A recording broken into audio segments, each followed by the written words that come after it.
Bom, pessoal, a sexta-feira era para ter acontecido a aula do diurno e do noturno, mas por diversas razões, apenas o noturno teve aula. Nós enfrentamos algumas dificuldades na gravação, porque o YouTube não, a transmissão ao vivo do YouTube não funcionou de forma alguma.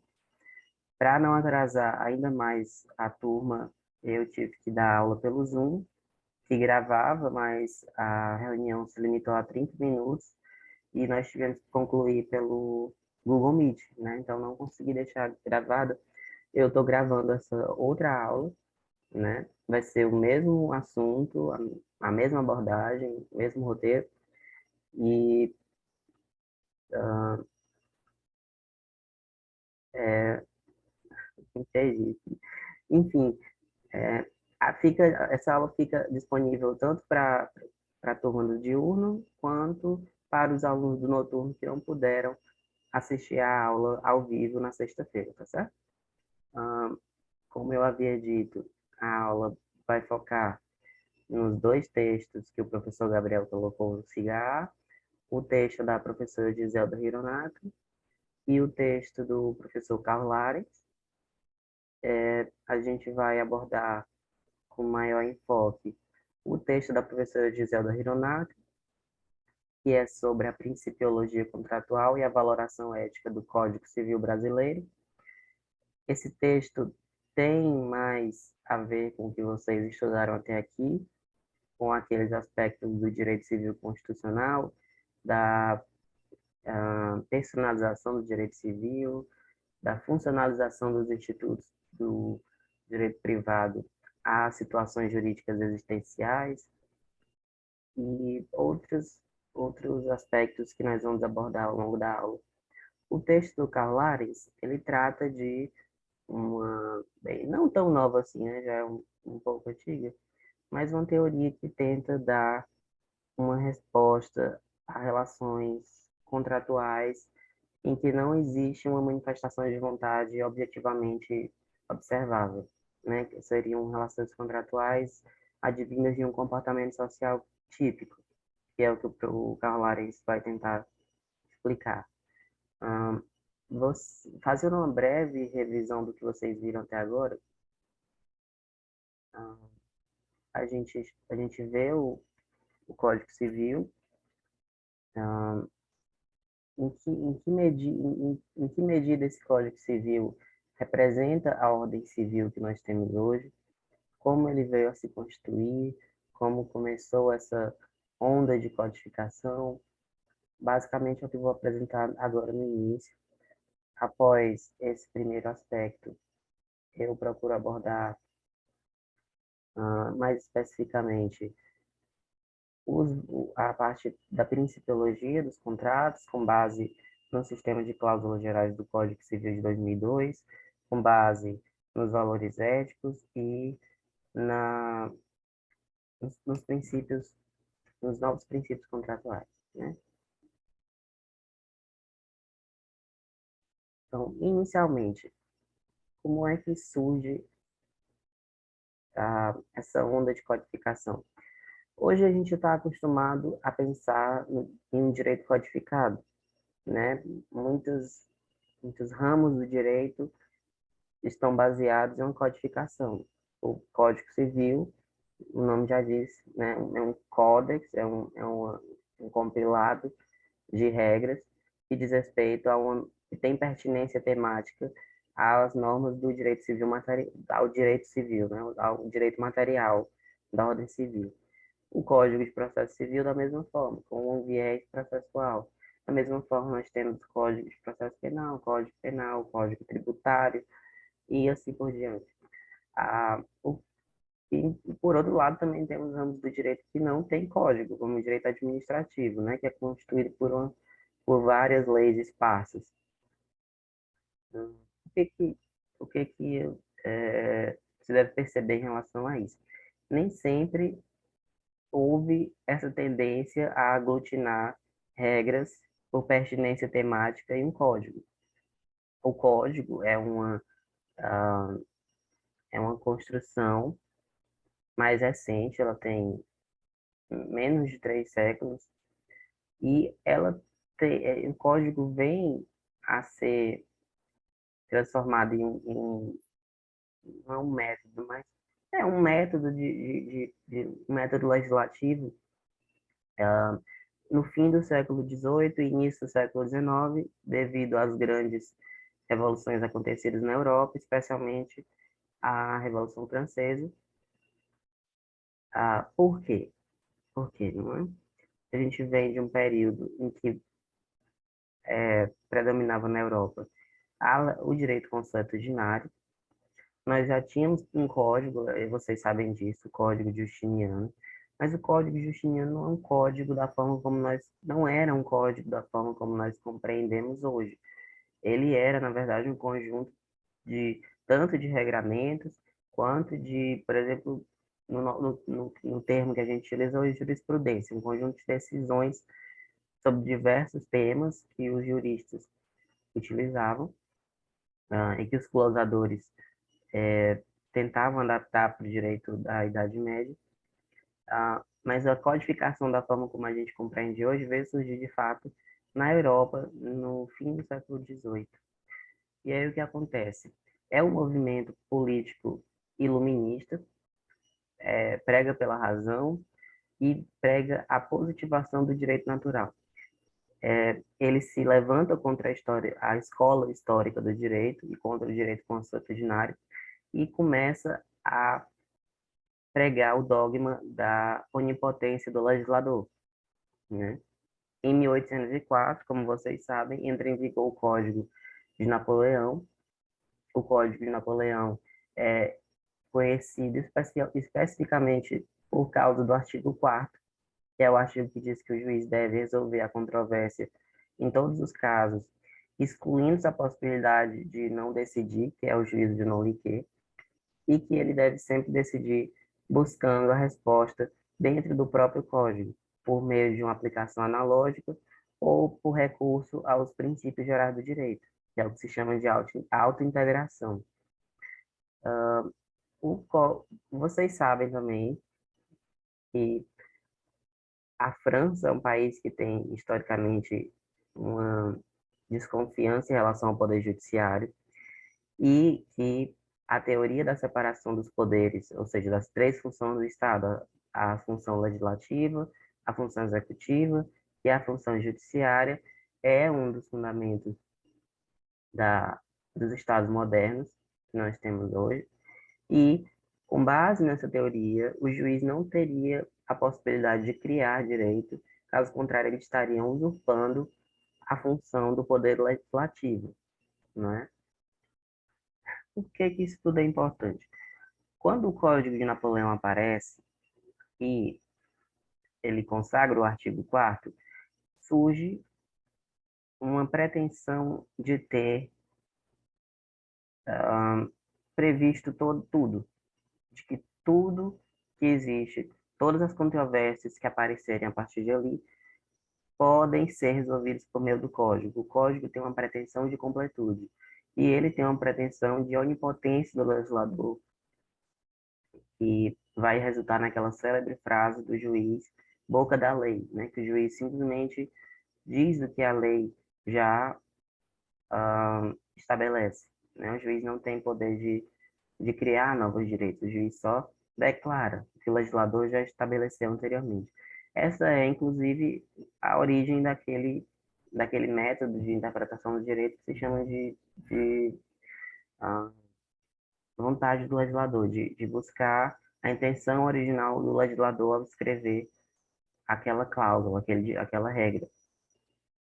A escola que interpretava o Código de Napoleão foi chamada de escola da exegese, e ela era acusada de fetichismo da legislação, justamente por acreditar que o Código havia superado o direito consuetudinário e que todos os casos poderiam ser resolvidos com base nele.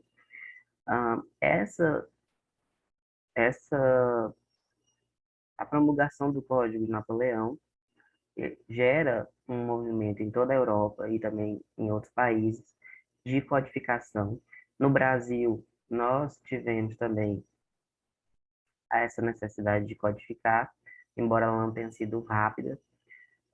Nós, nós éramos regidos desde 1823 pelas ordenações filipinas. Quando, em 1824, acontece a independência do Brasil, vê-se que as ordenações filipinas não podem mais reger o nosso direito civil, porque elas eram direito do Reino de Portugal. Então, como o Brasil havia se dissociado de Portugal, o mais adequado seria ter um direito nosso. A própria Constituição, quer dizer, eu errei só a data, a independência foi em 1822, né? 1822. E nesse período da independência, em 1822, até a outorga da Constituição Imperial, em 1824, a gente teve as ordenações filipinas regendo o nosso direito civil. Com a Constituição, em 1824, o artigo 179 da Constituição vai determinar que se faça um Código Civil e um Código Criminal fundado nas ideias de justiça e de equidade. Vocês veem, em 1824, a gente vai ter um Código Civil propriamente dito em 1916, muito tempo depois, quase um século depois. Durante esse tempo, de 1824 até 1916, não houve um vazio legislativo. Nós tivemos deixa eu ver, a consolidação das leis civis em 1858. Tivemos, obviamente, diversos projetos de Código Civil. Um deles foi o do, deixa eu só encontrar o nome dele aqui, Augusto Teixeira de Freitas, que fez um esboço do Código Civil, mas quem teve a glória de fazer o projeto que foi o Código de 1916 foi o Clóvis Bevilacqua. Bom, basicamente, durante todo esse período não se teve um Código Civil, porque os juristas disputavam uns com os outros para saber quem poderia escrever seu nome na história. Coube ao final Clóvis Bevilacqua fazer isso, embora o ideário que o Clóvis Bevilacqua tivesse fosse bem distinto dos valores que acabaram previstos no Código Civil de 1916. Nós sabemos que o Código de 1916 era extremamente patrimonialista, individualista, voluntarista, porque eram os valores preponderantes naquela época. O Clóvis Bevilacqua, naquele momento, já reconhecia a importância da função social do contrato, da função social de outros institutos jurídicos. Ele tinha uma forte influência de Rudolf von Ehring, mas essa influência que ele teve acabou não se transportando para o código, porque não era o que as forças políticas predominantes naquela época queriam, né? Então, basicamente foi assim que se constituiu o Código Civil de 1916. Essa é uma revisão rápida, mas o que a gente passa a estudar a partir de agora é como essa ordem civil voluntarista, individualista, patrimonialista, que vigorava naquela época, que era focada no proprietário de terras, que era focada no homem, que não concedia direitos às mulheres, especialmente à mulher casada, como essa ordem foi sendo alterada, como se constituiu a ordem civil que nós temos hoje. Hoje, começamos então a tratar sobre o texto da professora Giselda Hironaka.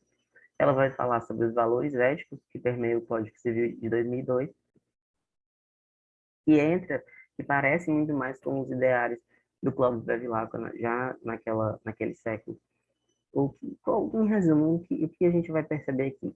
Nós temos um sistema de cláusulas gerais, nós temos a prevalência da pessoa humana e dos valores existenciais sobre os valores patrimoniais, e nós vamos ter a possibilidade de aplicação direta das normas constitucionais nas relações jurídicas de direito privado. Vamos falar sobre cada uma delas, né? Primeiro, os valores éticos. Nós passamos a perceber que a moral exerce alguma influência sobre o direito. A gente supera aquele positivismo mais ortodoxo que dizia que o direito não deve se imiscuir nos problemas morais, e a gente passa a ter um Código Civil que reconhece a dimensão moral, a dimensão ética do direito e a necessidade de que o juiz utilize padrões éticos na sua valoração e na fundamentação das sentenças. Vamos ter o sistema de cláusulas gerais, mais na frente a gente vai ver o que são essas cláusulas gerais, por que elas são tão importantes e por que elas diferem do modelo utilizado no Código Civil de 1916, que era um modelo semelhante ao que era utilizado no Código de Napoleão. Então, basicamente, né, a professora Giselda Hironaka vai dizer que o Código Civil de 2002 é conhecido com justiça como o Código Civil dos Juízes, pelo crescente papel que ele atribui aos magistrados na elaboração do direito. Ele é muito diferente do Código Civil de 1916, que não deixava muita margem para a atuação do Poder Judiciário. O Código Civil de 16 era construído com base em um modelo rígido, um modelo fechado, que não permitia que o juiz exercesse atividade hermenêutica. O que mais aqui? E aí, em contraposição a esse código de 1916, aí a professora Giselda Hironaka vai dizer o seguinte: no Código Civil de 2002, o juiz deve valer-se dos princípios éticos jurídicos num balanceamento dos interesses em conflito, observando, sempre que possível, os fins sociais da lei e as exigências do bem comum na fundamentação de suas decisões. A gente tem duas coisas aqui: fins sociais da lei, sociabilidade e exigências do bem comum na fundamentação das decisões. A inspiração da atual legislação civil vem da Constituição, farta em modelos jurídicos abertos. Esses modelos jurídicos abertos são as cláusulas gerais. Se vocês lembrarem do Hart, nas aulas da professora Sueli, o Hart é aquele jurista positivista que diz que as regras não conseguem dar conta de tudo, né? E em alguns casos haverá casos difíceis, isso do Orc também fala, em alguns casos haverá casos difíceis em que o problema está na natureza da linguagem.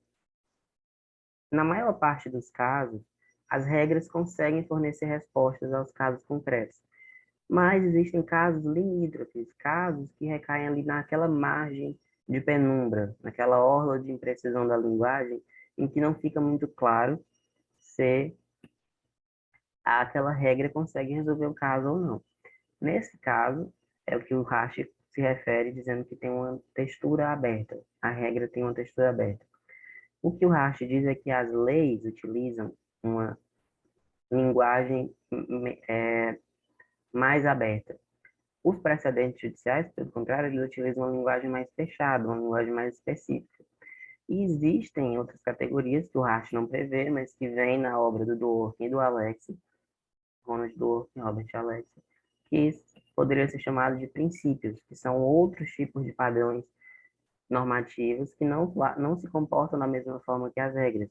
O Dworkin diz que as regras valem pelo sistema do tudo ou nada, o Alex diz que as regras fornecem uma razão definitiva para a resolução dos casos, ao passo que os princípios, que funcionam de outra forma, eles funcionam por meio de uma dimensão do peso ou da relevância.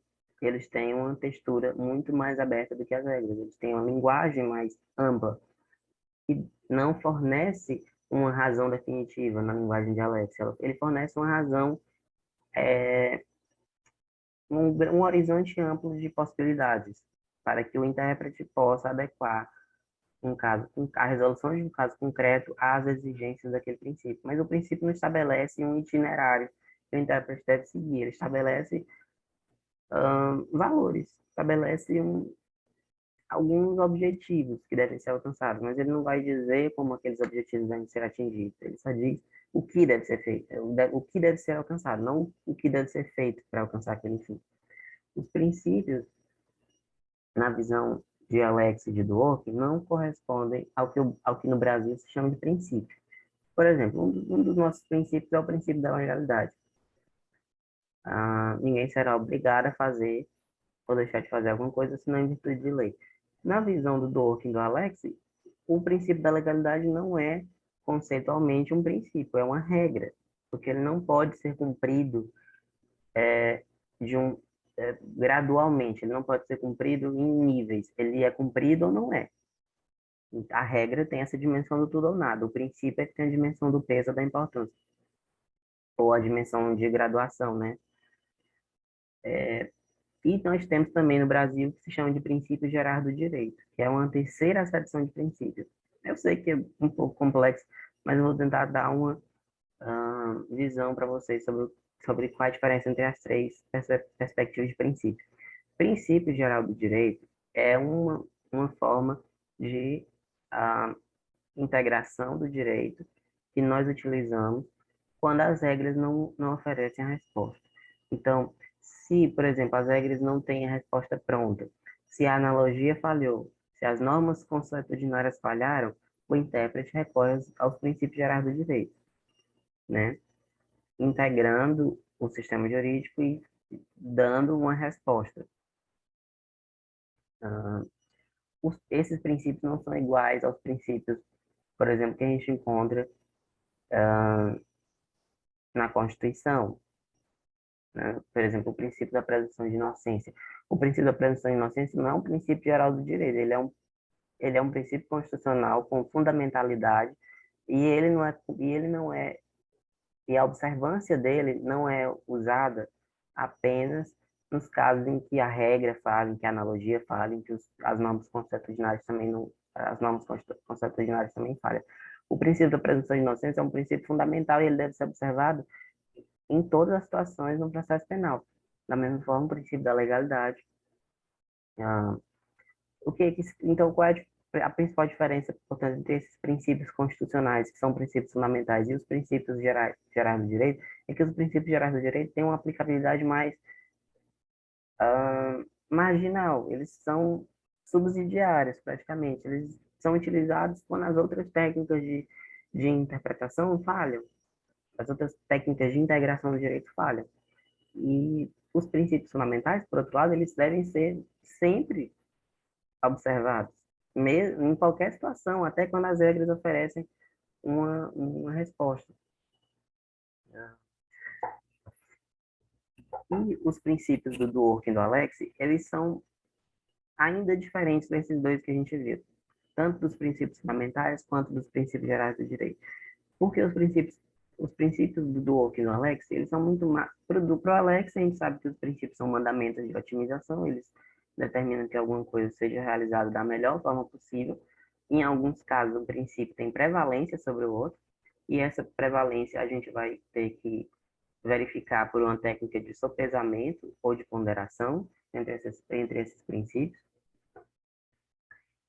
E por que eu estou falando tudo isso? Isso tem a ver com cláusulas gerais. As cláusulas, os princípios, é, os princípios que a gente observa no Código Civil são cláusulas gerais. São regras, são regras ou princípios ou normas, como preferir, dependendo da terminologia do autor. São normas que estabelecem um objetivo geral, que estabelecem em uma linguagem ampla algo que deve ser alcançado, alguma exigência do ordenamento jurídico que deve orientar os intérpretes. Ela não vai dizer exatamente o que deve ser feito, ela vai estabelecer um valor. Então, por exemplo, quando se estabelece a dignidade da pessoa humana, quando se estabelece outros tipos de cláusulas gerais, essas cláusulas gerais estão apontando para exigências valorativas do ordenamento que os intérpretes devem obedecer.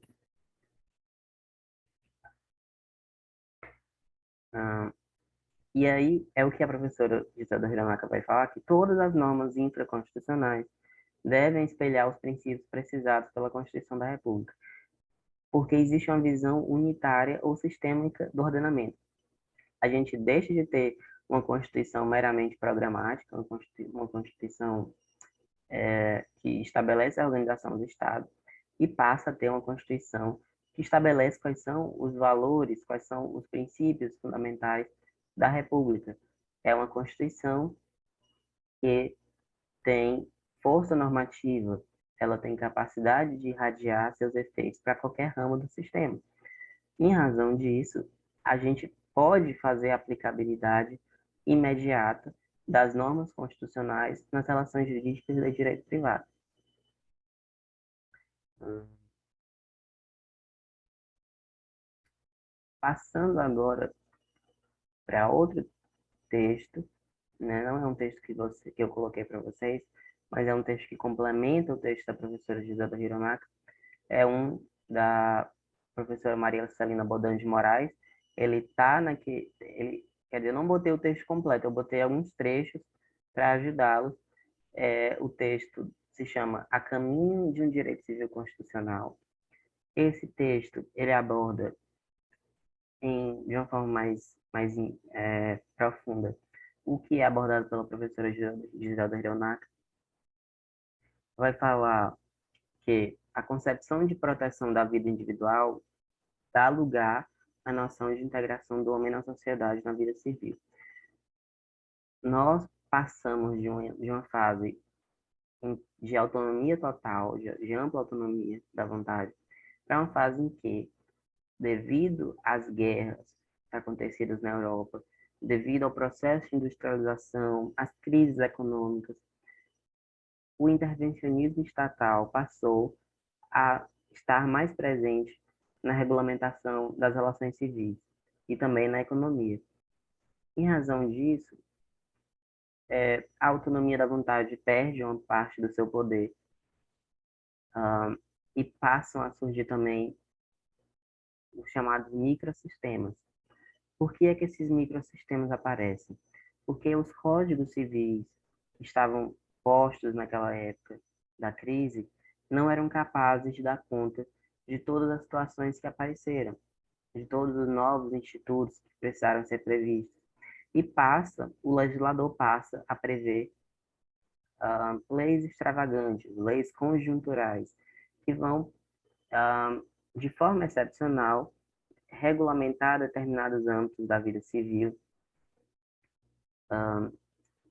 de forma, como é que eu posso dizer? De forma excepcional ao Código Civil, né? Então, deixa eu ler bem aqui para vocês. No início, veja, basicamente, o ramo do direito civil que basicamente não mudou em todos esses séculos foi o direito das sucessões.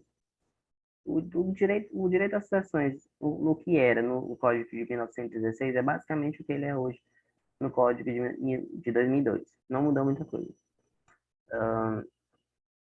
Aí ele fala aqui, por exemplo, leis mais antigas. Deixa eu ver aqui para vocês. Pronto, ó. A Lei da Usura, que é de 1933. A Lei sobre Locação Comercial, que é o Decreto 24.150 de 1934. A Lei sobre Compromisso de Compra e Venda de Imóveis a Prazo, que é o Decreto 58 de 1937. Deixa eu ver se tem mais alguma coisa aqui daquela época. Pronto, o Decreto-Lei número 4.737 de 1942, que admite o reconhecimento de filhos ilegítimos após o término da sociedade conjugal. Enfim, vários diplomas que foram modificando a ordem civil sem estarem previstos no Código Civil. Esse texto da professora Maria Celina Bonan de Moraes vai falar sobre a necessidade de ver o ordenamento ao mesmo tempo como uma unidade e como uma pluralidade. Uma unidade porque nós precisamos de segurança jurídica, o ordenamento é um só, apesar de ser reconhecidamente composto de vários ramos, de vários diplomas legais, mas ele tem essa visão unitária, sistêmica, de que o ordenamento inteiro funciona como um todo, de que deve haver coerência interna. Essa unidade do ordenamento se faz uma pluralidade normativa, uma pluralidade de fontes.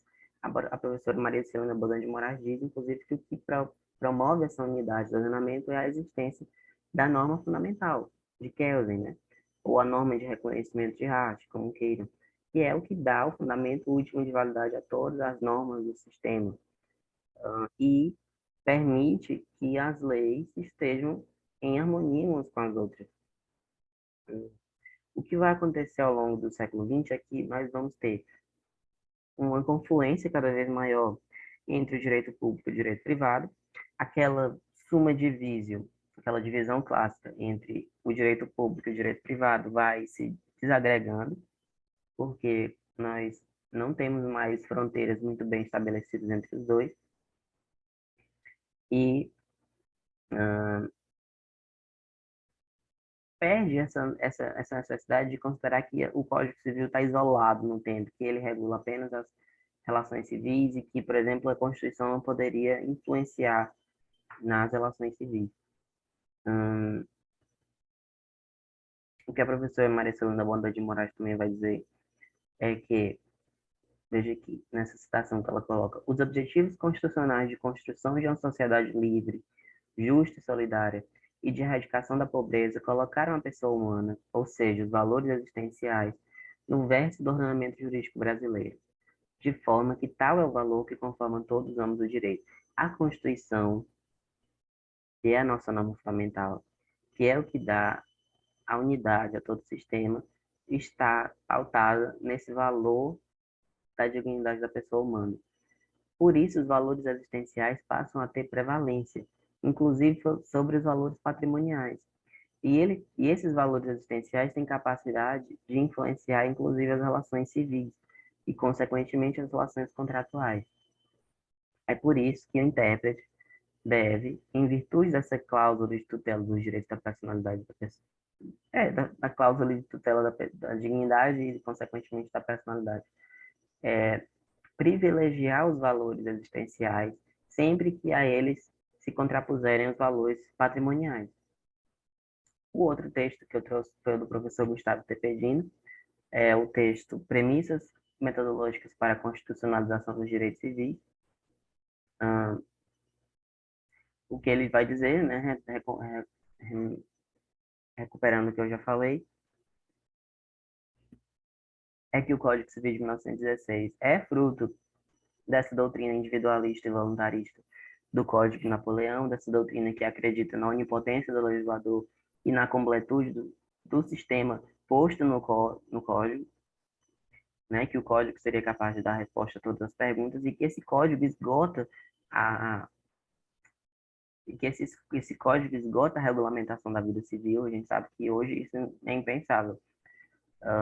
O que o professor Gustavo Tepedino vai dizer, àquela altura, o valor fundamental era o indivíduo, o direito privado regulava formalmente a atuação dos sujeitos de direito e a circulação das riquezas, por isso os valores patrimoniais tinham prevalência. E o Código Civil, naquela época, era chamado de Constituição do Direito Privado, porque ele era um estatuto único, ele monopolizava todas as relações jurídicas de direito privado.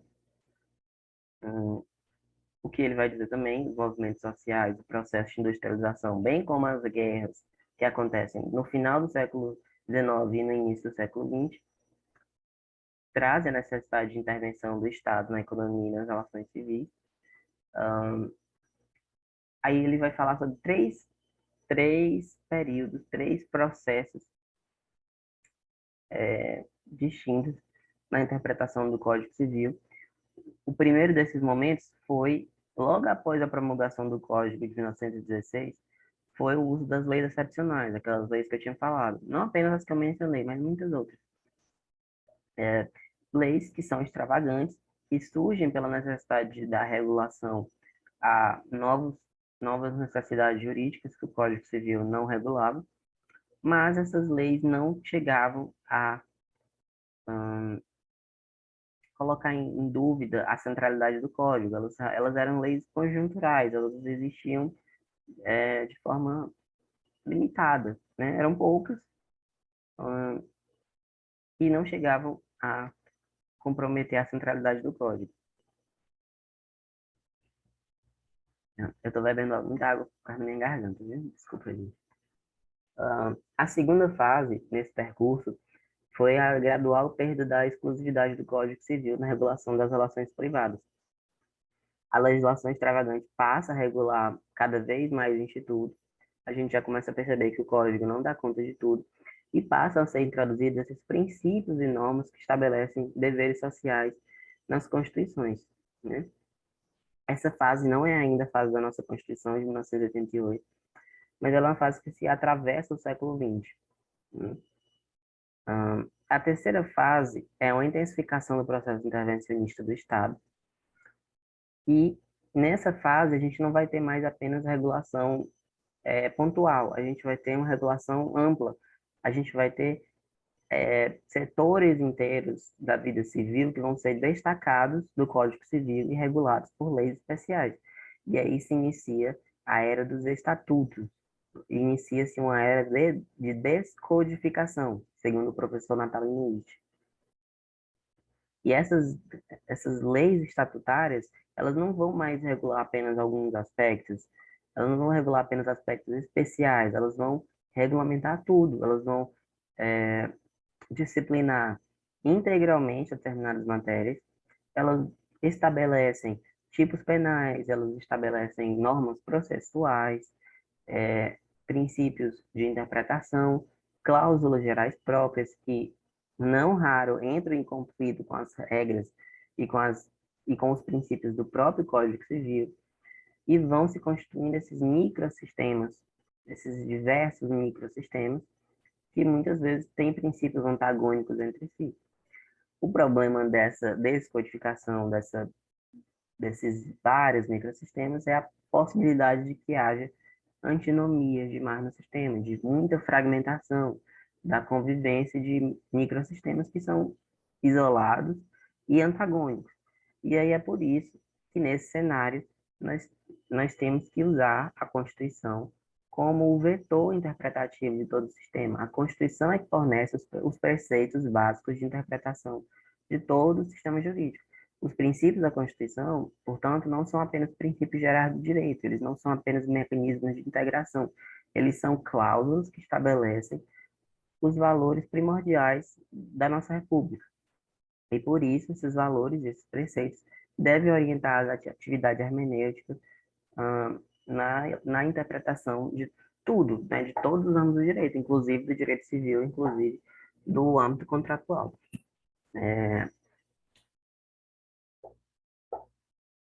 O terceiro texto, que também é do professor Gustavo Tepedino, ele vai falar sobre essa questão da funcionalização dos institutos e categorias do direito privado. Como nós vimos, a dignidade da pessoa humana é um fundamento da República, a Constituição é o vértice e o centro do nosso ordenamento jurídico, e ela fornece os parâmetros de interpretação para todos os âmbitos do direito. É aí que a gente começa a falar de um direito civil constitucional, de um direito civil constitucionalizado ou personalizado.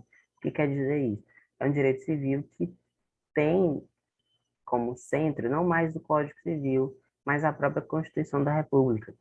E é um direito civil que vai se personalizando. Os seus institutos jurídicos são voltados cada vez mais à realização dos valores existenciais, dos valores atinentes às pessoas, aos indivíduos, mas não apenas de uma forma individualista, né? De uma forma social, privilegiando o fato de que todas as pessoas existem em uma coletividade, de que os efeitos dos contratos podem atingir outras pessoas, de que esses contratos devem seguir alguns parâmetros de sociabilidade, de coletividade, de alcançar algum bem comum a partir dessa contratação. E por isso o professor Gustavo Tepedino vai dizer que a autonomia privada passa a ser remodelada por valores não patrimoniais. Isso não quer dizer que o direito civil perde o seu caráter patrimonial, de forma alguma. Só quer dizer que esse caráter patrimonial do direito civil desloca-se, ou seja, ele não é mais o valor essencial. O valor essencial do direito civil agora é a pessoa. E a pessoa tem um patrimônio, certo? Não é mais um patrimônio e esse patrimônio está vinculado a alguém. É a pessoa primeiro e depois o patrimônio. O que isso tudo assim, para nós hoje parece mais claro, mas por exemplo, há 40 anos, essa mistura entre normas constitucionais e normas civis não parecia uma possibilidade, né? Hoje a gente já vê a hermenêutica constitucional não interferindo, né? Ela é parte constituinte da hermenêutica do direito civil. E a percepção que a gente tem que ter é essa, que as normas constitucionais fazem parte do ordenamento civil, que não são universos separados, que nós temos uma unidade. Hum, deixa eu ver o que mais aqui é interessante falar. Ah, pronto, essa parte aqui. O que é esse princípio fundamental da dignidade humana, né? Esse princípio da dignidade da pessoa humana, no nosso país, ele é considerado o direito geral da personalidade. A partir dele se constituem os outros direitos da personalidade, que é a vida, a honra, imagem, privacidade, entre outros. Esses direitos todos emanam da dignidade da pessoa humana e é uma cláusula geral que informa todos esses direitos, todos esses princípios. Ah, aí o que que ele vai dizer? A dignidade da pessoa humana, como valor e como princípio, compõe-se dos princípios da liberdade privada, da integridade psicofísica, da igualdade substancial e da solidariedade social. Esses princípios, eles vão, no direito dos contratos, se expressar por meio daqueles dois princípios novos que a gente chama de princípio da função social do contrato e princípio da boa-fé objetiva. Né? Esses dois princípios, eles são corolário, eles são emanação desses princípios que privilegiam a pessoa humana, de haver solidariedade social, de as pessoas terem o dever de colaborar umas com as outras. O que mais aqui nesse texto? Bom, é isso, né? Desses três textos, é basicamente isso. O texto do Karl Lahrens, como vocês podem perceber, ele é um texto que tenta estabelecer uma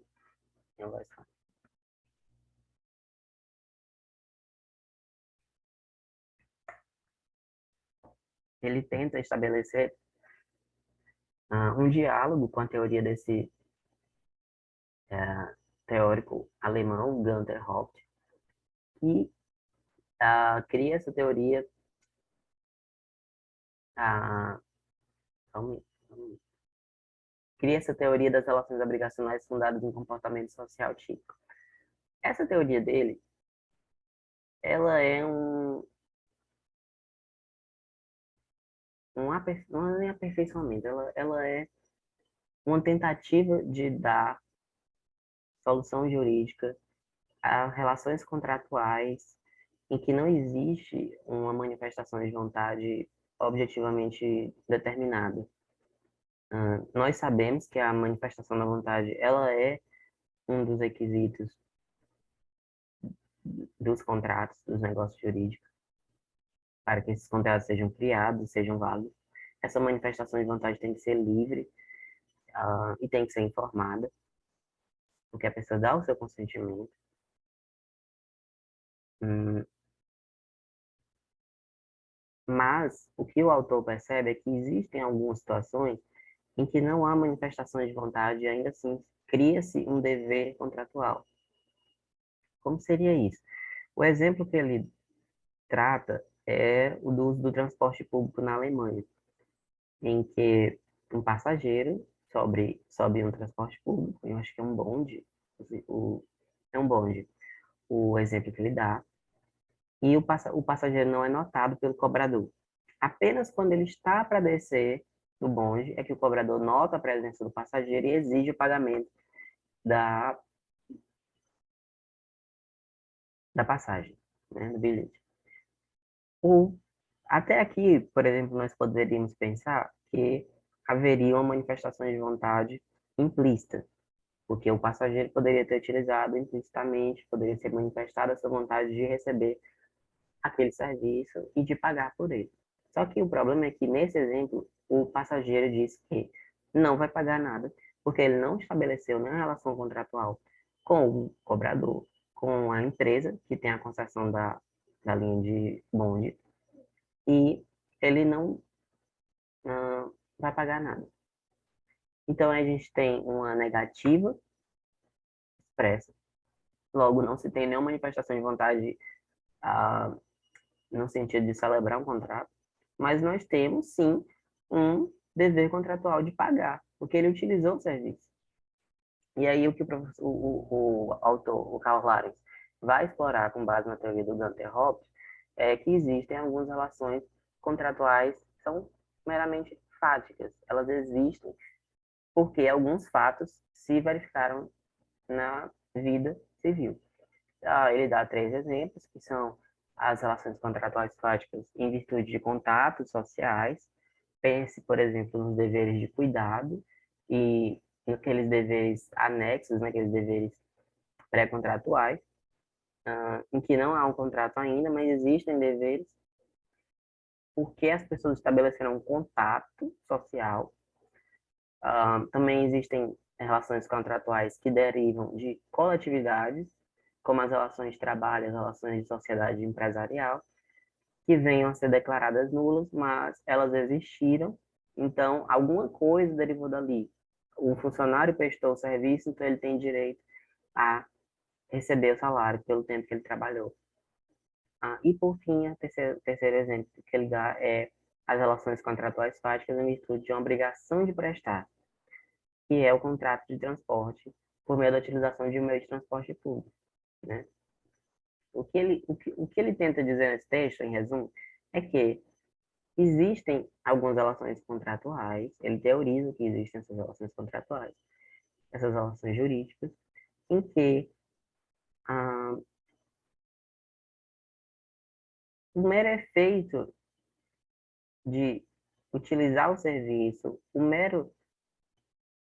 comportamento, é, o mero comportamento já geraria essa obrigação. Então ele vai dizer, o efeito obrigatório do comportamento do usuário não se baseia no fato de ele ser imputado ao sujeito como expressão de vontade própria de obrigar-se. Ou seja, esse efeito obrigatório de ter de pagar em razão de ter utilizado o serviço não é, expressão da sua vontade de celebrar qualquer contrato. Porque, como a gente viu, o passageiro disse que não iria pagar. Ele não tem vontade de contratar. Ele quis usar o serviço, mas ele não quer contratar. Ele não quer obrigar-se ao pagamento. Então, o efeito obrigatório do comportamento não pode vir da vontade interna dele. Ou seja, não deve depender se ele quer ou não pagar, se ele quer ou não contratar. Deve depender de outro fator. E que fator é esse? Então, mas sim no fato de que, sem levar em conta a vontade do agente, o comportamento será entendido como justificador de uma obrigação. Então, o que o autor vai dizer é que a força obrigatória desse comportamento não deriva da vontade interna do usuário, né? Da pessoa, do sujeito. Esse efeito obrigatório do comportamento deriva do entendimento social, da significação social que é atribuída àquele comportamento. Se esse comportamento é entendido socialmente como gerador de uma obrigação, então, caso a pessoa o execute, ela contrai a obrigação. Há um efeito obrigatório nesse comportamento que independe da vontade interna, da vontade que ela venha a expressar, ainda que essa vontade seja de negar a celebração de um contrato. Então, por isso que ele diz que essa consequência, ou seja, a força obrigatória do comportamento, provém da avaliação social do ato, que é a manifestação de uma convicção jurídica geral. A sociedade entende, de uma forma geral, porque são os usos e os costumes praticados ali naquela comunidade, que esse comportamento, quando praticado, gera uma obrigação. Todos os passageiros do ônibus entendem que, se utilizarem o ônibus, terão que pagar uma taxa, mesmo que se recusem a fazê-lo. E aí, o que o Karl Lares termina por dizer aqui, ah, se o sujeito quer evitar as consequências jurídicas do seu comportamento, a única coisa que ele pode fazer para evitá-las é não realizar aquele comportamento, porque uma vez que o realize, ele estará vinculado ao efeito jurídico. Mas basicamente isso que o texto diz. E finalizando, e vou tratar rapidamente sobre os princípios contratuais, eu deixei para vocês aquele material, ele tem um resumo, são pequenos trechos do livro do Pablo Stolze, e do livro do Caio Mário, que é o autor que o professor Gabriel recomendou que vocês lessem. Eu trouxe os dois para dar duas visões diferentes. Vocês podem buscar outros autores, os que vocês quiserem. Estudem pelos autores que acharem mais convenientes.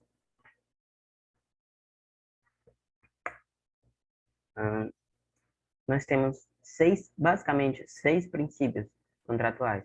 Três desses princípios são clássicos e três são relativamente novos. O primeiro é o princípio da autonomia da vontade, ou o princípio do consensualismo. O que é basicamente esse princípio? Diz que o contrato, o negócio jurídico contratual, se forma pelo consenso entre as partes, né?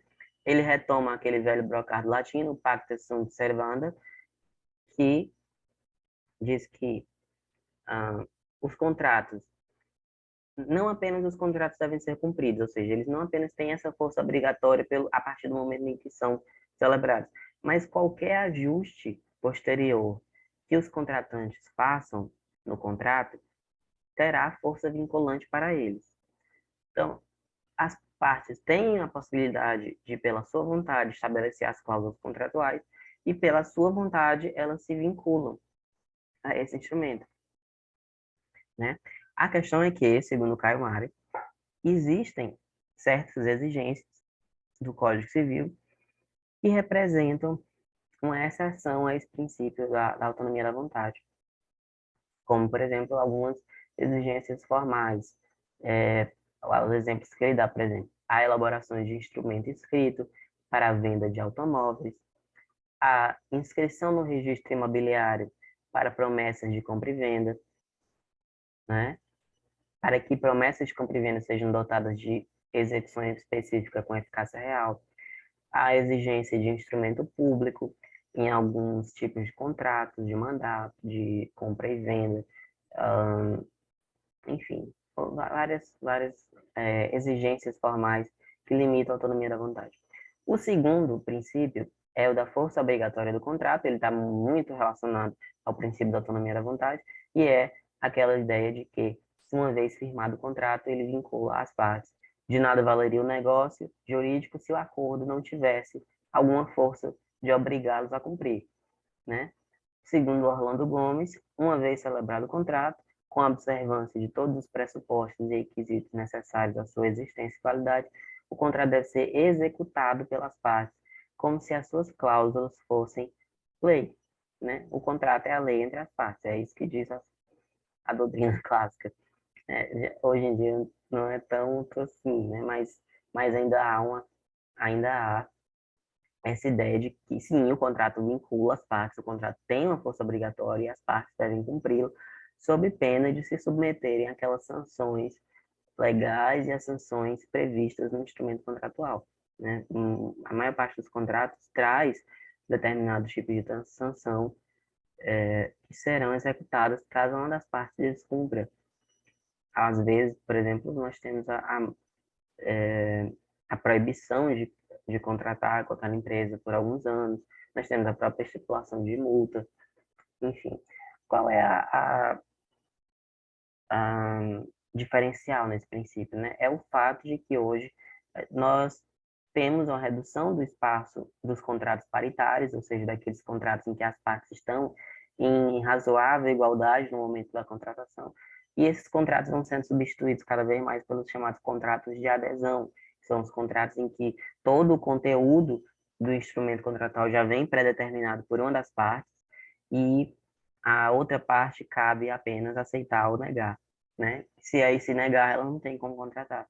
O caso, por exemplo, das políticas de privacidade nos sites, elas são um tipo de instrumento contratual por meio do qual o usuário aceita as regras de tratamento de dados que são utilizadas no âmbito daquela empresa, mas o conteúdo das políticas de privacidade já vem todo redigido e a nós não é dado modificar cláusula nenhuma, né?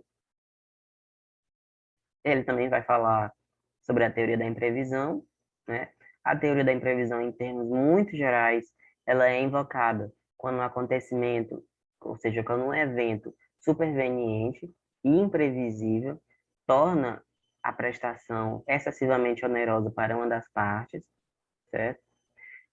Ou seja, gerando provavelmente um enriquecimento ilícito para outra parte, que vai se beneficiar demais. Então, imagine, por exemplo, uma escassez imprevisível do produto que foi acordado. E essa escassez faz com que o preço daquele produto seja elevado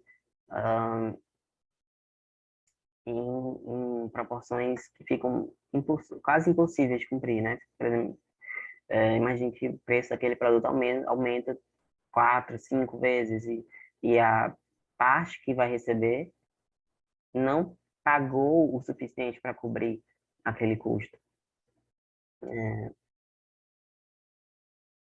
O terceiro princípio, o princípio da relatividade subjetiva dos efeitos do contrato, segundo o Pablo Stouzy, em regra geral, os contratos só obrigam as próprias partes contratantes, ou seja, eles têm um efeito interpartes, eles, em geral, não têm uma oponibilidade absoluta, ou oponibilidade erga omnes, contra todos, eles têm uma oponibilidade restrita, só aos contraentes, só a quem celebrou o contrato. Mas existem algumas regras que permitem excepcionar esse princípio. O exemplo que o Pablo Stouzy dá é o da estipulação em favor de terceiro e o do contrato com pessoa a declarar, que vocês provavelmente já estudaram no direito às obrigações. Né? O segundo, o Caio Mário, diz assim: aqueles que não tenham interferido na relação contratual de forma direta não poderiam ser, a princípio, alcançados pelos efeitos imediatos do contrato, que é o velho brocado de Justiniano, res inter alios acta aliis, nec nocere, nec prodesse potest. Ou seja, que basicamente quer dizer, aquilo que é realizado entre outros, a outros não aproveitam nem prejudicam. Né? Ou seja, um contrato que é celebrado entre algumas pessoas não pode prejudicar nem beneficiar outras, em geral, às vezes sim, né? Esse princípio da relatividade subjetiva contém, assim, uma regra que impõe a intangibilidade da esfera jurídica individual. O que o Caio Mário diz é que o nosso ordenamento não tem nenhuma regra escrita que opõe esse princípio, que positiva esse princípio, mas esse princípio é aceito pela teoria geral dos contratos como um princípio fundamental do direito dos contratos. Né? O Caio Mário também diz que, além da estipulação em favor de terceiro e do contrato com pessoa a declarar, o princípio da relatividade subjetiva dos efeitos do contrato também pode ser relativizado. O Pablo Souza disse que até parece um trocadilho falar de relativização do princípio da relatividade subjetiva. Mas, enfim, é isso. Esse princípio pode ser relativizado em função da função social do contrato, né, para atender a valores sociais. E o quarto princípio, que é o princípio da boa-fé objetiva, ele é o mais longo aqui na tratativa dos autores. Esse princípio, ele se contrapõe à boa-fé, ele se contrapõe não, ele geralmente é estudado junto com a boa-fé subjetiva. A boa-fé objetiva se contrapõe à ausência de boa-fé e a boa-fé subjetiva se contrapõe à má-fé. Por quê? A boa-fé subjetiva, ela é um estado mental, ela é a consciência de que você está agindo conforme o direito. Né? Por isso que ela é subjetiva, ela diz respeito ao estado anímico. A boa-fé objetiva, ela é um método de estabelecer padrão de conduta. Por isso é objetiva, ela não leva em consideração propriamente a vontade do agente, mas sim as condutas que aquele agente teve na execução do contrato. Mas o que basicamente a professora Giselda Hironaka, que é citada pelo Pablo Stouzy, vai dizer é o seguinte: em todas as fases contratuais deve estar presente o princípio do aperfeiçoamento do contrato, não apenas em seu patamar de existência, senão também em seus planos de validade e de eficácia. Aí o que o Caio Mário complementa isso dizendo o seguinte: o Código Civil de 2002, dispõe no artigo 422 que os contratantes são obrigados a guardar, assim na conclusão do contrato, como em sua execução, os princípios da probidade e boa-fé. Mas o legislador esqueceu de incluir expressamente os períodos pré e pós-contratual. Ou seja, apesar do artigo 422 do Código Civil prever que o princípio da boa-fé incide na conclusão e na execução do contrato, ele também incide na fase pré-contratual, com aqueles deveres anexos, e na fase pós-contratual. Por quê? Porque muitas vezes, mesmo quando um contrato já foi totalmente cumprido, quando ele foi adimplido, né, quando houve aquele adimplemento substancial, pode ainda haver limitações, é, limitações de não contratar com concorrentes, ou de manter sigilo sobre o que foi feito. E aqui entra a boa-fé. A boa-fé deve ser observada em todas essas fases. O que o Caio Mário diz aqui, o princípio da boa-fé objetiva é uma cláusula geral, ok, cláusula geral, como todos os outros, são cláusulas gerais. Tem uma linguagem aberta, um horizonte amplo de possibilidade de cumprimento, ele não vai estabelecer um itinerário, um mapa para ser cumprido, ele estabelece um objetivo. Ele é uma cláusula geral de observância obrigatória e tem um conceito jurídico indeterminado, né?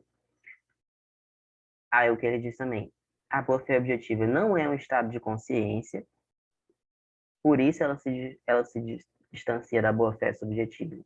A boa-fé objetiva não diz respeito a um estado mental do sujeito, mas ela vem para impor comportamentos que estão de acordo com o direito e de acordo com os parâmetros de cooperação entre as partes. Quando a gente pega o ideal da dignidade da pessoa humana e o ideal de socialidade, então vem essa necessidade de que as partes colaborem umas com as outras na execução do contrato, do programa contratual, né? Por isso vem esses padrões de conduta, esses deveres positivos. Nós vemos que a boa-fé subjetiva cria apenas deveres negativos, muitas vezes deveres de abstenção, de não fazer, mas a boa-fé objetiva cria deveres positivos, deveres de prestação, de colaboração, né? De não apenas não fazer, mas de agir de determinada maneira que permita que a outra parte possa cumprir o programa obrigacional. Pronto, é isso, né? Sim, além dessa função criadora de deveres anexos, o que são esses deveres anexos? Ó, por exemplo, que ele coloca aqui, dever de correção, dever de cuidado e segurança, dever de informação, de cooperação, de sigilo e de prestar contas. Essa questão de prestar contas é o que a gente pode chamar de accountability, por exemplo. Dizer se tudo correu conforme. Direito de obter uma quitação, direito de saber se tudo foi bem prestado. E aí, claro, como os direitos geram um dever para a parte contrária. E esses deveres não são apenas para uma das partes, eles são deveres para as duas. E as duas partes devem cooperar entre si. Não é apenas o credor que tem deveres, não é apenas o devedor que tem esses deveres, são os dois, né? O quinto princípio é o princípio da função social do contrato. Ele também é uma cláusula geral, um princípio jurídico de conteúdo determinado. Ele está consagrado expressamente no artigo 421 do Código Civil. Por exemplo, a exemplo que o Pablo Stouzo vai dar é que não se admitem contratos que violem a livre concorrência, contratos que violem as leis de mercado ou os postulados da defesa do consumidor, porque a livre iniciativa não pode tudo, né? Tem limites a ela. O Eduardo Sens Santos, que é um dos autores citados aqui pelo Caio Mário, diz, não pelo Pablo Stouzo, o contrato não pode mais ser entendido como mera relação individual. É preciso atentar para os seus efeitos sociais, econômicos, ambientais, até mesmo culturais.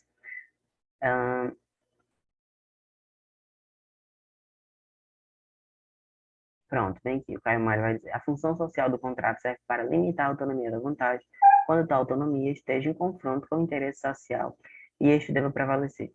Isso não quer dizer que em todo contrato a gente esteja que está buscando se toda a cidade se beneficia daquele contrato, se todo o país vai tirar algum benefício daquilo.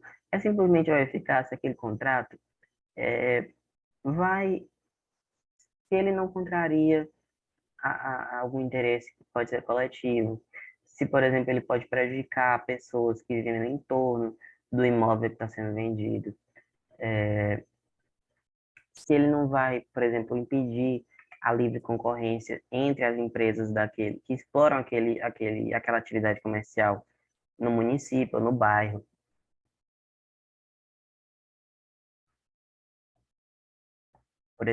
evitando, por exemplo, a formação de oligopólios ou de monopólios. A gente vê muito isso, por exemplo, com a Amazon, que basicamente vai é uma predadora de mercado, né? Ela vai acabando com o mercado local, vai acabando com as empresas menores, pelo tipo de prática de preço que ela faz. É, por fim, o sexto princípio é o princípio da equivalência material. Esses princípios são muito parecidos, né? Eles têm essa visão de equilíbrio, de sociabilidade, não apenas entre os contratantes e a sociedade, mas entre eles mesmos. E o da equivalência material vai estar mais voltado para a própria execução do contrato, para os próprios contraentes, no sentido de que ele busca assegurar que o conteúdo das prestações tenha um valor razoavelmente parecido, né? Antes, durante e após a execução, né? É aquela ideia de que um contratante não pode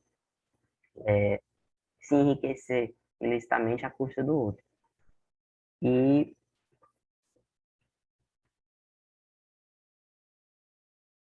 o que o professor Caio Mário, o Pablo Stoll diz é: o que interessa não é mais a exigência cega de cumprimento do contrato, da forma como foi assinado ou celebrado, mas se sua execução não acarreta vantagem excessiva, a ideia do enriquecimento ilícito, para uma das partes e desvantagem excessiva para a outra, aferível objetivamente. Basicamente era isso.